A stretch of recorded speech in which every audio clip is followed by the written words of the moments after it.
Okay, welcome to this edition of the Ralph Turner Show. We got a lot of stuff to cover today, so I want to get going on it. Oh, by the way, the flag in the background. I had it on another program several weeks ago, and somebody asked me, I failed to mention why it was there, and somebody said, "What is that?" Well, the reason I've got it up now is because if it turns out that Joe Biden actually, if the Democrats actually do what they're trying to do and Joe Biden ends up president, because of his connections with China and possibly, well, other things we'll talk about later, down the road, this could be the flag that the United States flies, a mixture of the red Chinese flag and the American flag. They may literally take over this country or to a much greater extent than would be good. Okay. A couple of things to start off with.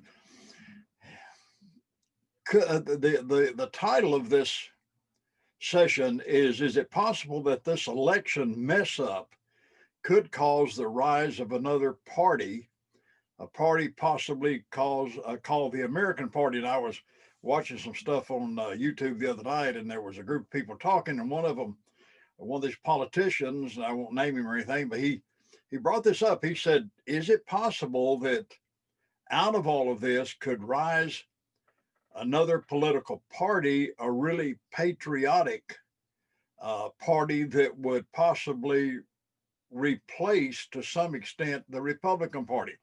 Why he said that, it was based on what looks like to be, in more and more cases, a dumbing down or a giving in by a lot of the so-called the rhinos, Republicans in name only, that are saying maybe we ought to just let this slide. Now, let me start off by making a what if or a just suppose, like I've done before.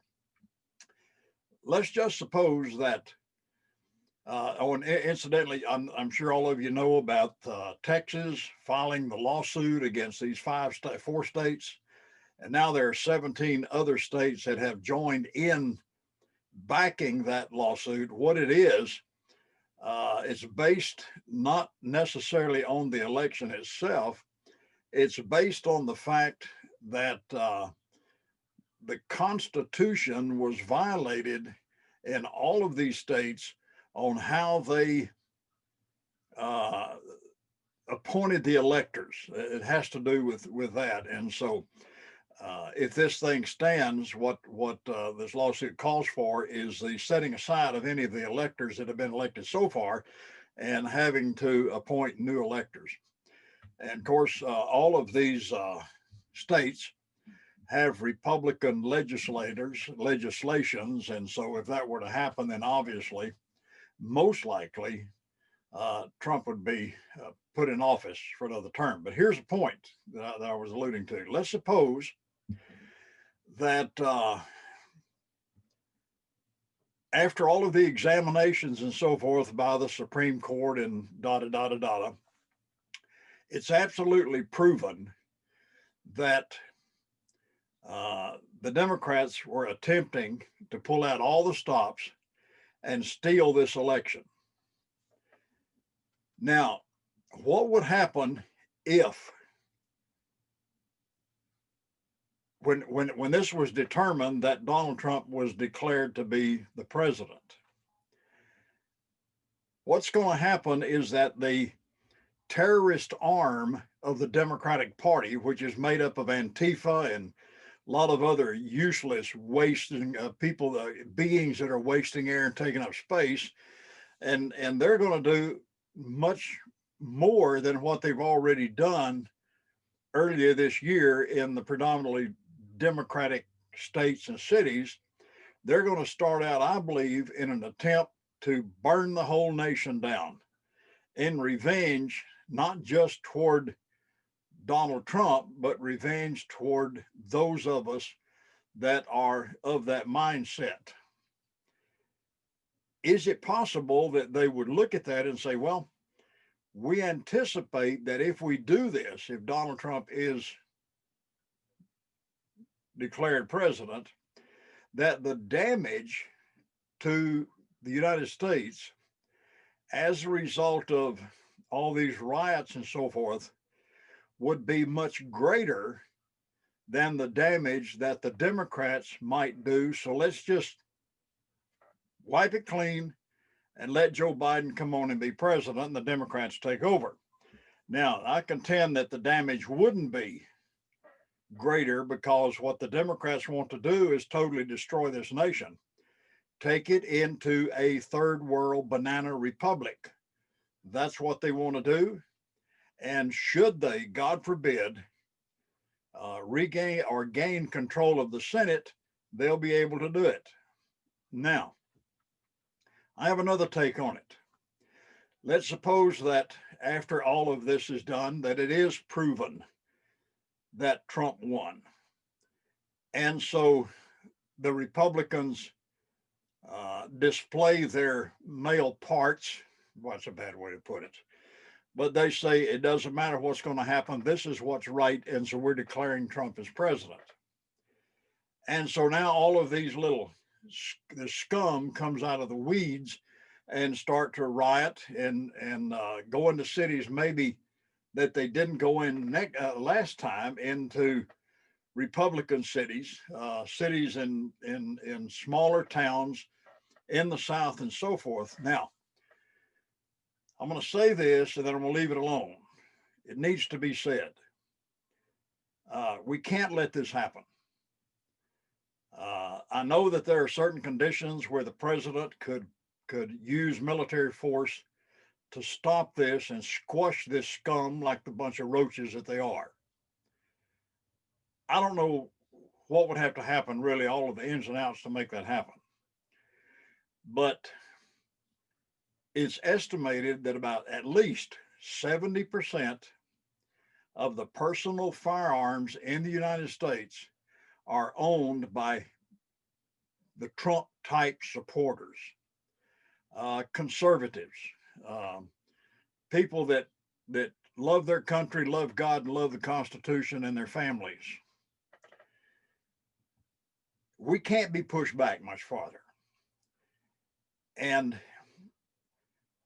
it may be that if this scum starts all this stuff as a result of Trump being president, that it may become necessary for the salvation of our nation, and I'm talking about physical salvation, that the armed population of the United States may have to stand shoulder to shoulder with the police and put this scum where they belong.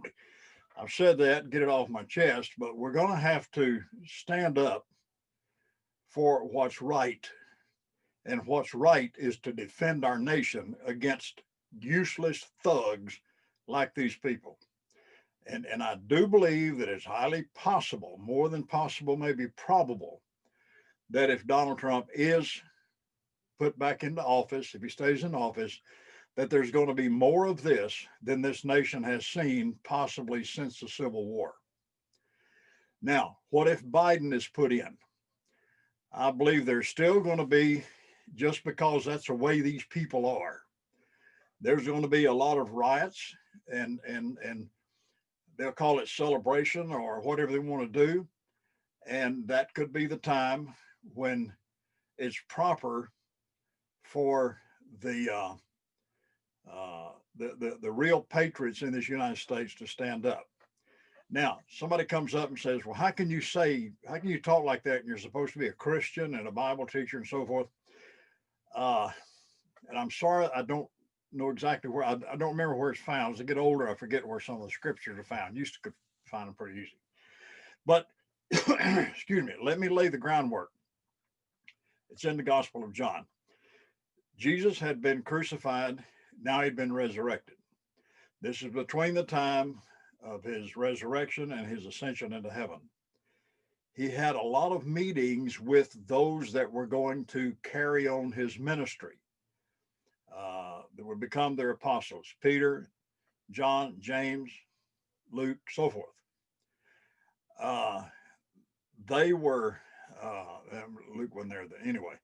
On this one particular day, they were, and I can kind of paint the picture, they were camped out down probably on the Sea of Galilee, where they spent a lot of time. And normally didn't stay in houses. They had some available and so forth, but they were down there camping out, and they'd had some conversations, and they're sitting around, and Jesus asked Peter, says, "Do you have any swords?" Well, Peter checks around. He says, "Yeah, we've got two swords." Jesus said, "That's enough." What's he talking about? And I've heard preachers that don't know what they're talking about stand in the pulpit and say we're talking about the copy of the scripture. Hey, dude, the scripture didn't exist at that point in time. That came later, not the New Testament. The word translated sword is a word for a defensive dagger that was typically carried for self-defense. If that were to be updated to now, Jesus may say, "Peter, you got any handguns?" Peter comes back and says, "Yeah, we got a Glock and we got a Kimber."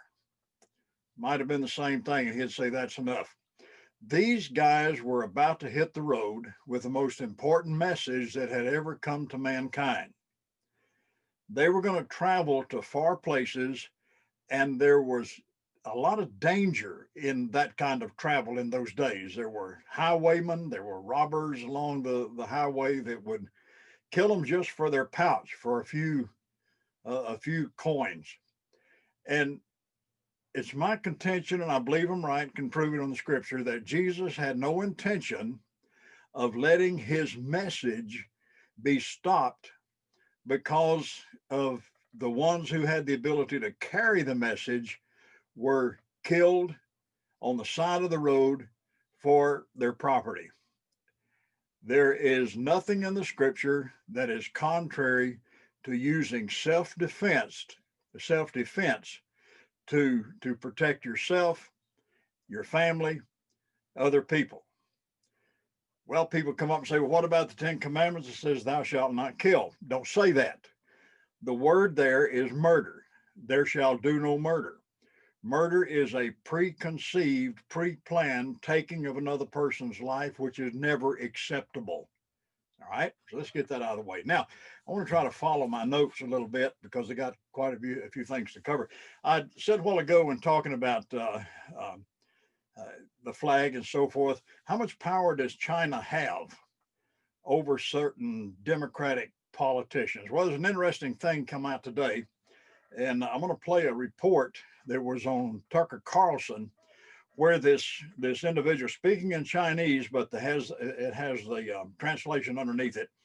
Tucker said they had the translation checked and it was proper, but he talks about how Red China has people placed in high positions in the United States government that are, in all essence, spies for them. Let's play that and we'll come back and then I have another word or two about it. So last week in the Wall Street Journal, there was a kind of remarkable op-ed stating as clearly as anyone has ever stated the nature of the threat that we face from China. The op-ed was written by someone who would know, the Director of National Intelligence, John Ratcliffe. He called the Communist Party of China, quote, "the greatest threat to democracy and freedom worldwide since World War II." It's an amazing piece, worth your time if you haven't read it. In just a moment, we'll have Director Ratcliffe on to discuss that. He wrote this, quote, "The intelligence is clear. Beijing intends to dominate the United States and the rest of the planet economically, militarily, and technologically. I call its approach of economic espionage, rob, replicate, and replace. China robs U.S. companies of their intellectual property, replicates the technology, and then replaces the U.S. firms in the global marketplace." Now, those aren't simply legal disputes. They have actual consequences for millions of American workers, on our standard of living, on what your kids will do for a living. Ratcliffe noted that in 2018, a Chinese wind turbine manufacturer ripped off trade secrets from a Massachusetts-based infrastructure company called American Semiconductor. As a direct result of that theft, American Semiconductor lost over $1 billion in value and had to cut 700 jobs. Now, that didn't happen because the company, American Semiconductor, was careless. It happened because they were the victim of theft. That's happening everywhere, including in the Pentagon. According to Ratcliffe, quote, "China also steals sensitive U.S. defense technology to fuel President Xi Jinping's aggressive plan to make China the world's foremost military power. U.S. intelligence shows that China has even conducted human testing on members of the People's Liberation Army in the hope of developing soldiers with biologically enhanced capabilities. There are no ethical boundaries to Beijing's pursuit of power. Remarkable. We know where this is leading, and Ratcliffe's op-ed spells it out. Quote, Beijing is preparing for an open-ended period of confrontation with the United States. Washington should also be prepared. Leaders must work across partisan divides to understand the threat, speak about it openly, and take action to address it. John Ratcliffe is the Director of National Intelligence, the man with more intelligence before him than anyone on the globe apart from the president. We're happy to have him on tonight. Director, thanks so much for coming on. Tucker, good to see you. You spell this out so clearly that it made me wonder why the rest of us, so many in our public life, haven't been saying this for quite some time. You make it sound obvious. Well, I think you did a good job of encapsulating why, Tucker. There are a lot of people who, for economic reasons, don't want China to be our greatest threat. There are a lot of people who, for political reasons, don't want China to be our greatest threat in America. But the intelligence doesn't lie. China is our greatest threat, and it's not even close. No other country has the capability of essentially taking away the American dream and a specific plan to do so, and the intelligence is clear. So, Tucker, I wanted to use the unique vantage point that I have to make sure, as the Director of National Intelligence, my job is to warn the American people of threats, and there is no greater threat than China to America. The most jarring part of the piece, I thought, was your description of the massive ramp-up of the Chinese military. And from your telling, not necessarily for defensive purposes. What do you think their aim is? Well, again, dominate militarily, technologically, and economically. On the military front, they've already achieved having the largest Navy of any country in the world. From a military force standpoint, the People's Republic of China has a military of 2 million. They want them to be the largest, and they also want them to be the strongest, which is why they're engaged in what you referenced, which is called gene editing, literally trying to alter the DNA, experimenting on DNA to make soldiers, sailors, and airmen stronger and more powerful. That's horrifying. Do you think Beijing anticipates some kind of physical confrontation with the United States in the next several years?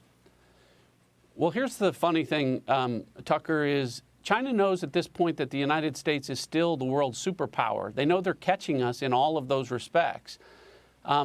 They're banking on the fact that we're not going to do anything until they're superior in all those respects. Great generals always say it's better to fight downhill. Right now, the United States can fight downhill against China. We don't ever want to be in a position where we're looking up at China, and all of the plans that they have, all of the initiatives made in China, the Digital Silk Road, Belt and Road Initiative, those are all thin veneers and facades for which China is going around the world and essentially gaining the influence, power to become the world's superpower and supplant the United States in that role.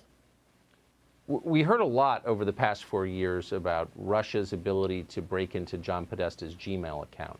To the extent you can, to the extent it's not classified, give us a sense of China's penetration into our networks, government networks.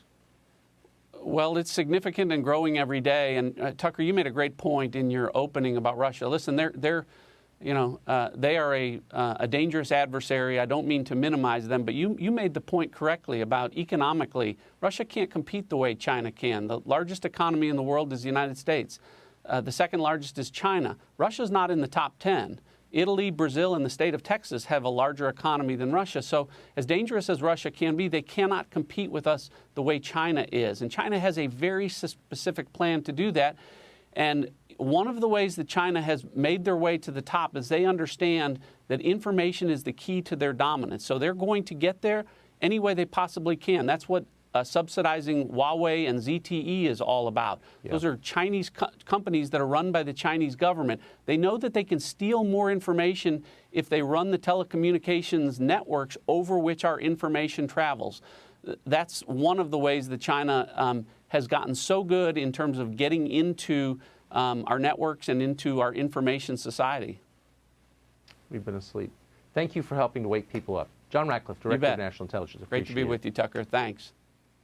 Next time you hear someone describe Russia or Turkey or Iran as the greatest threat we face, laugh in their face. Okay, I hope you caught what was being said. Now today, there was other information came out concerning a Chinese female spy that evidently was a pretty high-ranking spy and also a prostitute, evidently. And it's been proven that she had close alliances with Eric Swalwell. He's the little worm that did all the screaming and everything, saying that Trump was a Russian spy and so on and so on like this. Well, be careful what you say. It may come back and bite you in the rear end. And so now then he's in a very embarrassing situation. It also involves Schiff, guy with the big eyes, and a lot of other of the Democrats that did a lot of raising the devil about making accusations about Trump and being involved in trying to push this false impeachment and China narrative and so forth. And now then, I don't know how it's going to turn out, but it may turn out pretty bad. Anyway, remember Hunter Biden? Today it came out that a lot of stuff today. Remember the guy Bobolinsky, I think it was his name, that was on several of the television programs, and he talked about he was very closely aligned with the Biden family and a lot of the illicit dealings that were taking place between them and China and other countries over there. And now then, it turns out that Hunter Biden is being investigated. His taxes are being investigated. And I can assure you that Mr. Biden is head and shoulders in that. I'll say this, and I believe it. Joe Biden is nothing more than a criminal in the head of a crime family. And he wants to be president of the United States. Well, not a good thing. I'll be back in about a minute. Here's a quiz question. Just suppose Hillary Clinton had have ended up in the White House in 2016. Where would we be now? Here's another one. Just suppose Biden ends up in the White House in the next few months. Where do you suppose we'll be 2 years from now? Let me invite you to get a copy of my book, Just Suppose, available on Amazon.com as either a Kindle book or as a paperback. Get it today.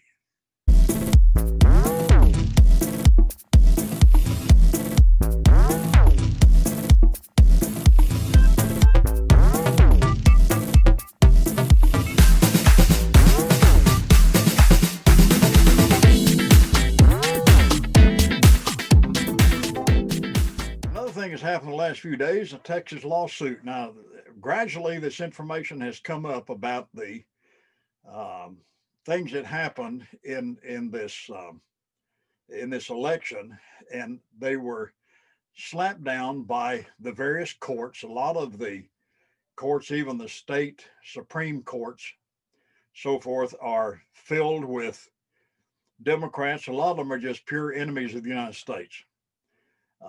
They're all for going along with the destruction of this nation. Some of them are not. I don't know all of it, but it seems like from some of their decisions they make that kind of seems possible. Okay, and so this lawsuit was filed by the Texas Attorney General, Mr. Paxton, and he did a fabulous thing. The way he worded this thing, from what I can know, I'm not a lawyer.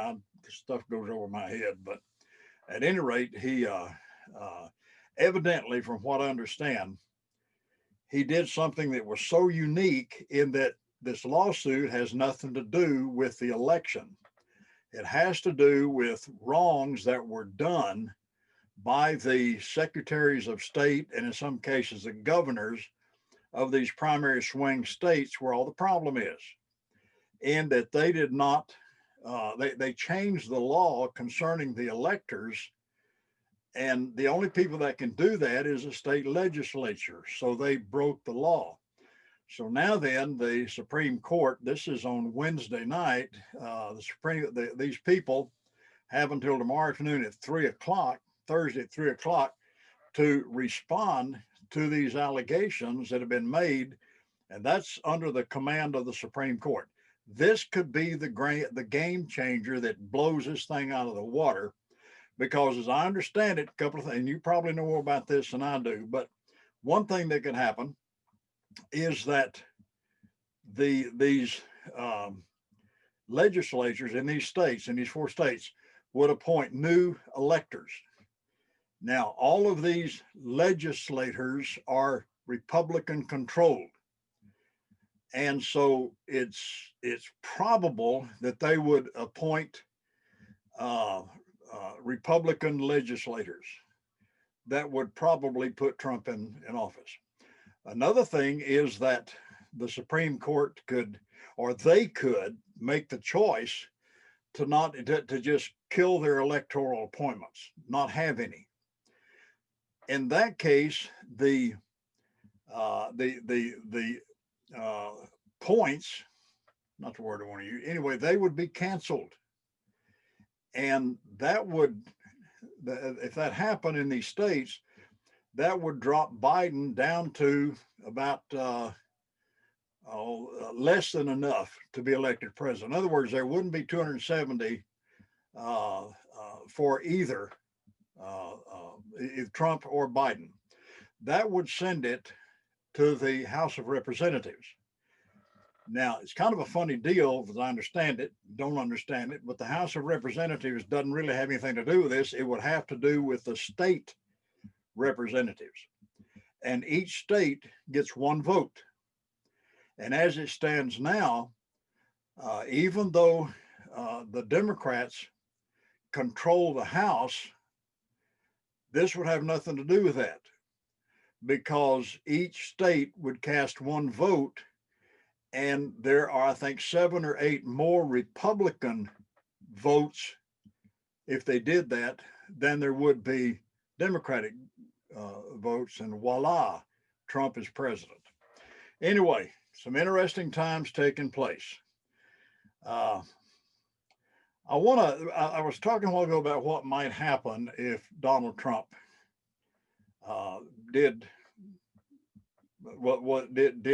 was put in as president, and I'll say it right in a minute, what would happen. And we talked about the riots and so forth that take place. I want to play a video of a vision that Perry Stone, maybe you know him, maybe not. He is a very credible Bible teacher. He's Pentecostal. He has a long record. He's not a newbie on the block. He's got some 40 years of preaching experience. I think it's about it. He's got a television program, and it's well worth watching. He's got some fabulous teachings. He doesn't come out with anything too off the wall. You look at YouTube at some of the prophets and so forth on there, and man, some of them are weird. But Perry Stone is solid. And a few nights ago, he said first vision he's had in a lot of years. And he really had to judge it and think about it and pray about it before he would share it. But listen to it. I think you'll find it interesting.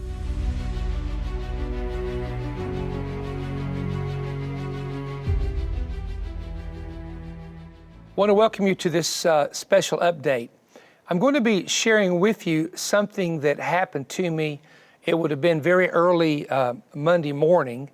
I was in a very, very deep sleep. I had got up and gone to the restroom, got a drink of water, and then come back and laid back down, and just immediately went into what I call, in the Bible would identify as something termed a vision. Now, there is a difference between a dream and a vision. I think everyone watching me at some point or another dreams. I'm a person that dreams every night. Now, that doesn't mean anything other than probably 98 to 99% of what I dream is just that. It is a dream.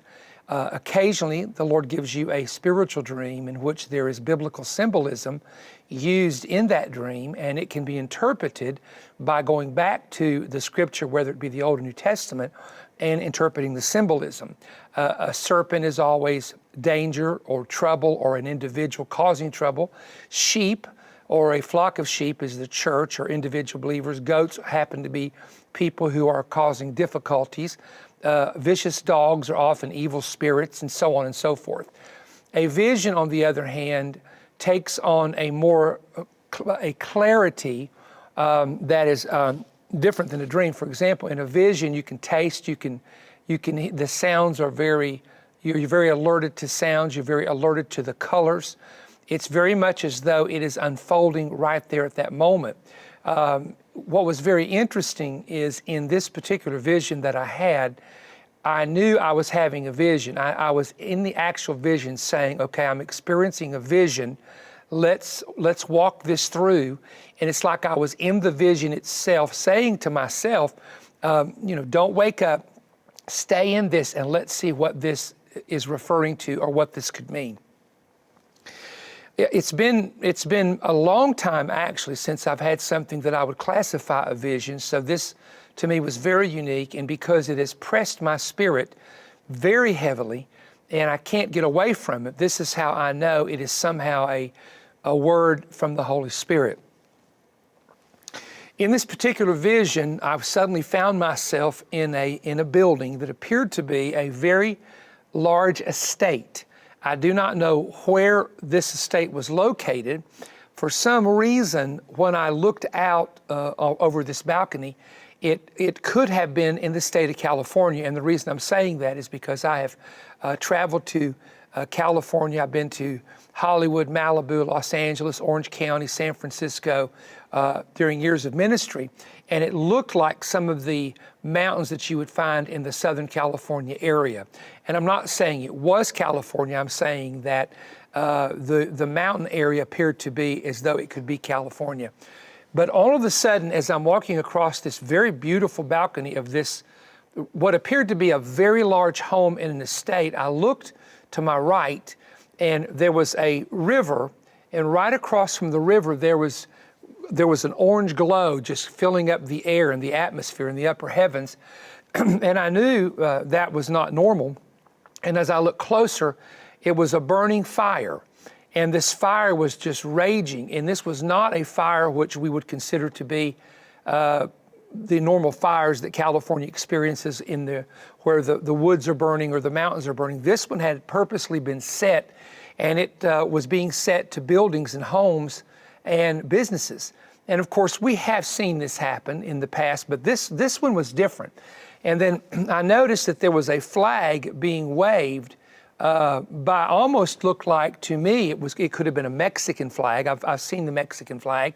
And again, I'm not saying it was. I wasn't close enough to it, but the various colors and the emblem could have been that. And someone was holding up that flag. I then went inside this home, and as I went inside, it was a very large room. It was a very secure room. It had, I'm going to estimate, probably 15 or 20 bedrooms in it. It had kitchens. It was just, as I said, some type of an estate. All of a sudden, people began to appear. Some of them were just carrying belongings. Some of them had one suitcase, and they began to say, we need protection. We need safety. We need to come in here. We need help. And I remember thinking to myself that something has happened, and these are common people who live somewhere in this area who are so afraid that they're trying to get out of their homes and get away from their neighborhoods to move to places and to be secure in areas where they could kind of join together, but yet they really had no place to go. And it's as though they were searching out this large estate to kind of hide out on or be protected in. And I remember all of a sudden looking out, and here came a carload, and here came another car, and here came people walking, and they suddenly started overwhelming this place. Now, whoever was over this estate became afraid of these people and actually had firearms and started shooting at the ground, but it wasn't stopping them. One woman in particular was almost in a state of complete shock, and she was screaming and running toward the owner. And I'm thinking, he's going to shoot her and kill her. Oh my Lord, this poor woman. It's like she was out of her mind. She'd had some kind of a breakdown. And I remember seeing some African American people. There were a few Hispanic people. These were mostly Caucasian folks that were pouring into this building trying to find help. And again, whoever the owner of the house was, he was saying, I cannot let these people just invade this. And who's going to feed them, and where's their food going to come from, and how are they going to? They have nothing to. They have no bed sheets of their own. They have no pillows of their own. And then there was an announcement made. There were a few were allowed in, but they would have to bring in their own supplies to be able to stay there. In other words, they couldn't depend on the owner of the house to take care of them. And I asked a person suddenly. I said, "Folks, stop, listen to me. What in the world is going on?" And something had happened in the United States, and it specifically was affecting this part of the country, to where people had absolutely gone totally mad. There were mobs that were moving into what we call the common areas, not so much just the downtown cities that we have seen in the past, but they were moving into the suburb areas, and they were literally taking over people's homes, home invasions. And I'm not talking about 2 or 3 people. This was like hundreds of people at one time. And it had panicked the people so bad that they had nowhere to go. I didn't see any police force there. I didn't see any police protecting anyone. And I'm not sure as to why that would be so. Maybe there was a reason for that. Maybe it was just that I didn't see them. But it was a time of complete and utter chaos. Now, I came out of that and, of course, was greatly troubled by what I had seen and what had taken place. And I went into then a follow-up dream in which there were a lot of different people on buses. Some of them were Christian people. Some of them were, it happened to be near a border area again. This could have been Texas. It could have been California. It could have been Arizona. I'm not sure. But it was in a border state because there was a lot of Mexican people that were kind of mingled in with the particular groups that were on the buses. And again, people were basically, this one is a little bit hard to describe because of the details. In fact, in the dream, I actually did not have on me any identification. I did not have on me any kind of money. And I literally asked a person sitting beside me on a bus, I said, "Ma'am, if you'll give me your address, I will mail you money later. I have absolutely no income." And I remember I was quite confused because I was thinking, okay, I've just left a station with a busload of people, just buses of people here, but I don't even know where I am. I don't even know where Pam is, where she is staying. And there was just a sense for me of a lot of confusion.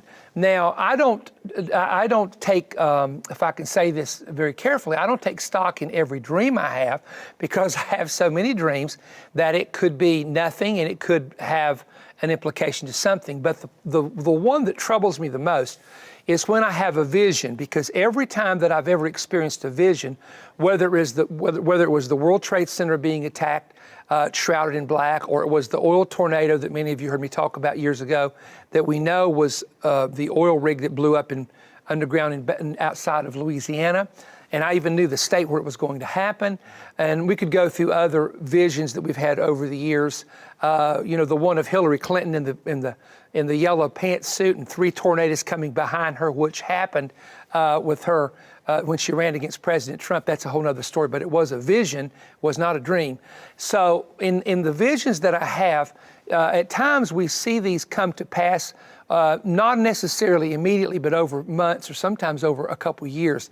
So I do sense in my spirit, not just from having this, but sense in my spirit with the division that is in the United States and how that the country is literally half of them acknowledge, and I do believe there was definitely fraud in this election, that this fraud is serious, and the election was stolen. Real interesting, all the other states, everything's fine. It's just the battleground states that Trump needed to win where the problems came from. Isn't that interesting? All the other states counted their vote and it came in, as should be. But then the other group that is going ahead and making plans to take over the White House and selecting committees and this kind of thing, this division will not go away. if President Trump does not win these lawsuits, then Biden becomes president and he becomes the commander in chief. The 70 to 80,000 people will never accept him as president. I'm sorry, million people will never accept him as president, especially if they can prove these machines turn votes over, which they did. It's not fake news. They did. They've tested this and proven this already in several states, how that the machines, because it's a computer, it can be tracked down if you know what you're doing. So there's going to be a split. Now, whether or not, we know that if the left would lose, there's going to be absolute enormous riots and burning of the cities, without a doubt. This was something that I saw way back in the year 2000. It was a very clear vision, and we have a little YouTube video that I shared that with people with some pictures that were drawn out. And if President Trump loses, although there may not be violent protest, I believe we're going to see a lot of protest and confusion. And I'm going to do a video on what if the election was stolen? How could that happen? How does God not prevent that from happening? Or how is man involved with that? Is Satan involved with that? And there's all kinds of questions that people have. And I'm not answering this for a secular audience. I'm answering this because probably the 450,000 or 60,000 people that keep up with our YouTube channel attend church occasionally or quite often in most places and are believers. So we have a selective audience that we're dealing with here.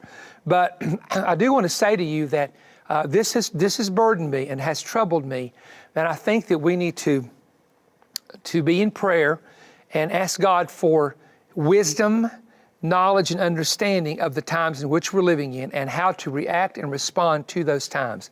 And I believe that the prayer is going to be very key, not only with what we're seeing happen now and praying this through one way or the other, but it's also going to be very, very significant in the days ahead that we're coming into in the next, should the Lord tarry, for the next several years. And so I just had to kind of get this burden off of me and get this off my chest a little bit and ask you to agree with me in prayer that whatever is out there that the Lord knows and He's letting us be maybe forewarned in advance, that people will have the wisdom and knowledge and understanding to know what to do, how to prepare, and how to make it through these times. You know, I heard a minister say years ago, tough times don't always last, but tough people do. And the American people who are believers, who know how to pray, are very strong people. And we've gone through many things. We've gone through the days of Hitler, World War I, World War II, the Vietnam War. We've gone through the 9/11 attacks. We've gone through so many things. Now we're in the middle of this global virus pandemic. And God is with us, and He's not going to forsake us. And that's the positive word that I want to leave with you. I'll never leave you nor forsake you, even to the end. And I will go with you always, even into the end. So please be encouraged in that today. And again, follow us on YouTube. We have some more. I'm just kind of meditating on how I want to share the next video with you this week. And I'm kind of waiting for direction from the Spirit of God on how to word it. But we do have some things that we want to tell you later on.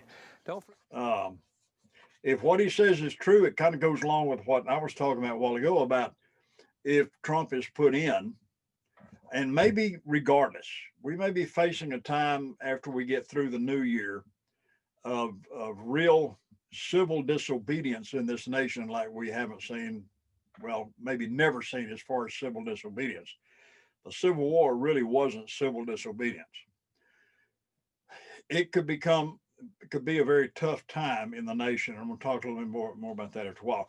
I mentioned briefly a while ago a statement that I heard a person make about certain things could happen in all of this that could give rise to another very strong political party. And I'm not talking about the independents or anything like that. I'm talking about something that could actually become powerful enough maybe to displace the Republican Party. And the party that was mentioned was the American Party.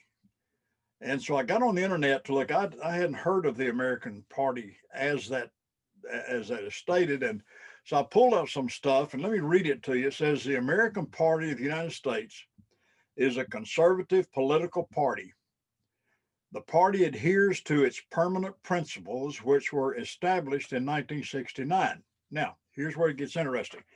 The party began as part of the American Independent Party, which was supporters of George Wallace's 1968 campaign for the presidency and was the formal name of the party on the ballot in Tennessee.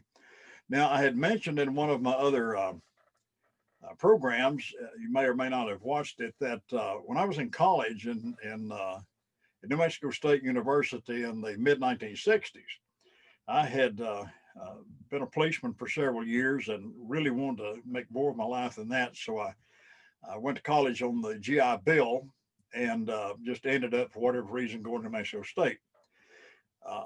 My wife and I, we had 2 kids then, and because of the age and the experience and so forth, we were offered the position of head residence in married student housing. We lived, in fact, right across the street from the rodeo grounds in the married student housing at New Mexico State, Cal College, and at A&M College. I was in my sophomore year. I was taking a political science course. This was a year that this happened, 1968. And 1967 actually is when I started this class, and it went into the presidential election of '68. We were told for extra credit we could get involved in the process, some fashion. Well, my ancestral home is in Alabama. Didn't know much about George Wallace. He was pretty conservative. Didn't agree with a lot of things he said, but I sure didn't agree with Hubert Humphrey. And but at any rate, so I volunteered to work with him a little bit. Well, sometimes get in too deep over my head sometime, and I was elected the state vice president for the American Independent Party, and then presented George Wallace with a full-size portrait of himself when he came to Albuquerque and introduced him and so forth. He lost, of course, and then I went on my merry way and didn't think too much more about politics until years later when I had an opportunity to begin to be involved with some things in Texas with the Republic of Texas, and began to learn some things about the Democratic Party that I didn't like much. Didn't like a whole lot of things about the Republican Party, but that was the better choice, I think. Well, at any rate, this is the party. Now, let me give you some information on it. I would suggest you that they're still in operation. In fact, 1972, the American Party won. They had a nominee called George Schmitz, and they carried 1,090,000 votes. Came in 3rd place. So they have been kind of a force in the past. Right now, they're kind of not doing too much. They have a Twitter account. In fact, it's got a link here to just click on the website, but it doesn't give the name the link to the website. But if you're interested in looking at more about what's going on with them now, they're trying to get rekindled up and so forth. You may not be interested, but doesn't hurt to look at these things, and you can just go to the search engine, depending on what kind of computer you've got, and pull up the American Party, and then look and see what they've got. They've got a lot of information on there that you might find interesting. I don't know if that ever happened, but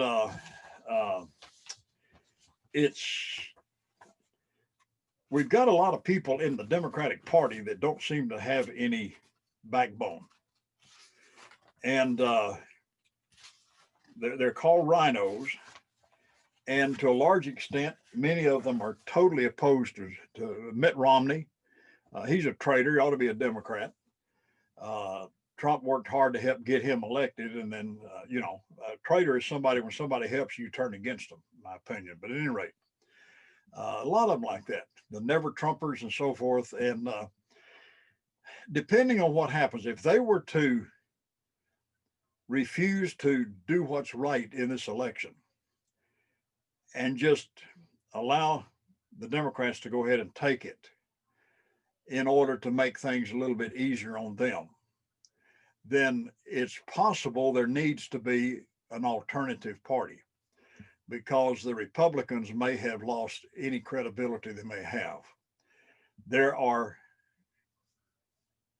upwards of 70 some odd million people who voted for Trump. A lot of them right now are disgusted with the Republican Party.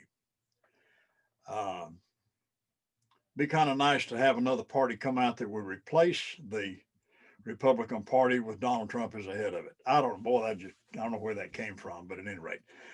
All right, the last thing for this session, there is a tremendous amount of fear that's taking place in people's lives as a result of all of this. That's understandable. Suicide rate has shot through the roof. The lockdowns, the pandemic, the schools not opening up, parents with young children don't know what to do. People are losing their jobs. The government and Nancy Pelosi doesn't have much interest in helping anybody, nor the rest of them. And I'm not sure how much the Republicans do. Some of them do. But there is so much fear that is paralyzing this nation. At a time in my life, after I got out of college, I went to work on a PhD and got a PhD in counseling psychology. My specialty was temperament therapy, and I was licensed by the American Christian Counselors Association as a temperament therapist. There are two principles there I want to bring to you in our session on Friday. There are two views that people have on the makeup of a human being. One is a dichotomy, the other is a trichotomy. If you have a dichotomous view, you have no tools to overcome fear. I want to explain that fully in our next session and show you the source of fear, how it affects you psychologically and physiologically, and what to do about it. Now, as I said, I do have an earned PhD in this subject matter, so I'm not talking, and special certification in that. I'm not talking from a total lack of information, but I'm not talking to you directly as a therapist either. I just want to bring some thoughts to you based on biblical principles. And also remember that everything that's happening, first and foremost, is supernatural. We're on a journey to culminate God's plan at the end of this age. And a lot of times we become the victims of the warfare. God bless you. We'll see you next time.